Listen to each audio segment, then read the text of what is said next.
we are back for the last little bit of work, hopefully, on the kayak. It's sitting here. I've actually sanded the whole thing at this point. I took some 80 grit to take down the high drips and then some 120 to sort of smooth out all of the ripples. And then I did the whole thing with 220 and then a final hand sanding with 320.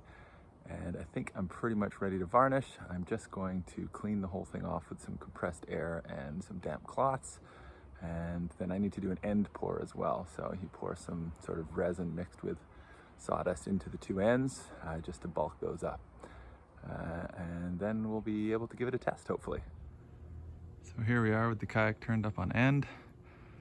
Looks kind of funny. Just about to pour the first end pour on the inside. So here's my bucket. So the resin's gonna go in here. I'm gonna drop it down using this string. And then when it gets pretty close to the bottom, I'm gonna pull that string and tip it out. And then I shouldn't pour it all over the place. It should only go in the end. All right, let's mix up some resin.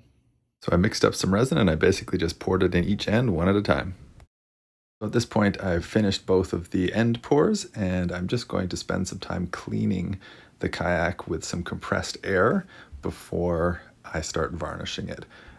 Cleaning out all of the little crevices where dust, resin dust, and sawdust has sort of accumulated is really important, because if I varnish over those, they will appear white underneath the varnish. So as I'm using the compressed air, I'm seeing that dust coming out.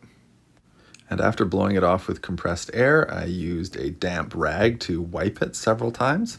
So today we are going to put some varnish on the entire kayak. I have it suspended there from the cockpit so that I can varnish the entire thing at once. All right, let's see how it goes.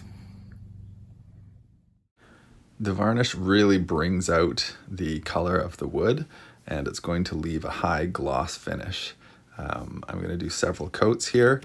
I did find with the varnish that it doesn't really act like paint. It was really difficult to keep it from dripping. So I kept having to sort of go over it and make sure that I was getting the drips out.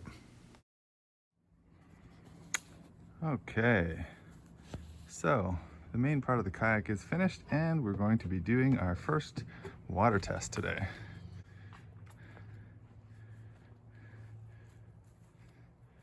There's no seat in it yet, but I'm just going to sit on a couple of pads on the bottom and see how it goes. And we're off.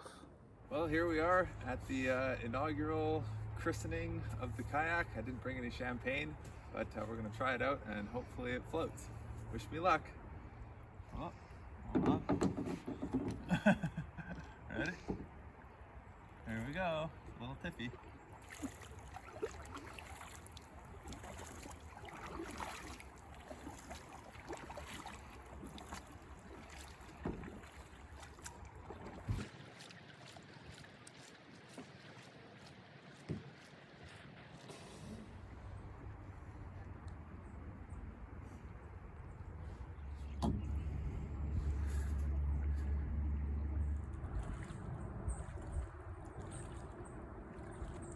So after a few minutes in the kayak, I definitely got the balance down and I felt like it was going pretty well. I still do have to make a seat and decide whether I'm going to do something like put a rudder on, but pretty happy overall. Well, the kayak's here and it's all done. Pretty proud of this project overall. It did take me quite a long time. I worked on this for the better part of a year. And if I was going to give any advice to somebody who was doing one of these for the first time, there'd be a couple things. The first would be to buy some nice long pieces to begin with. I made mine just out of cedar fence boards that were 4 feet, 6 feet, and 8 feet in length.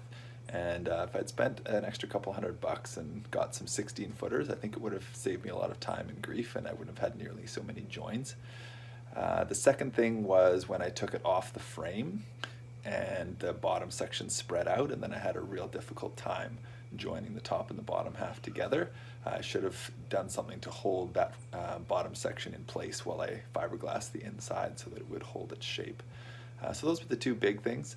But other than that, it's just a lot of time and a lot of sanding. You're sanding the wood, sanding the resin, sanding the varnish, doing it over again, sanding, And but yeah, very satisfying.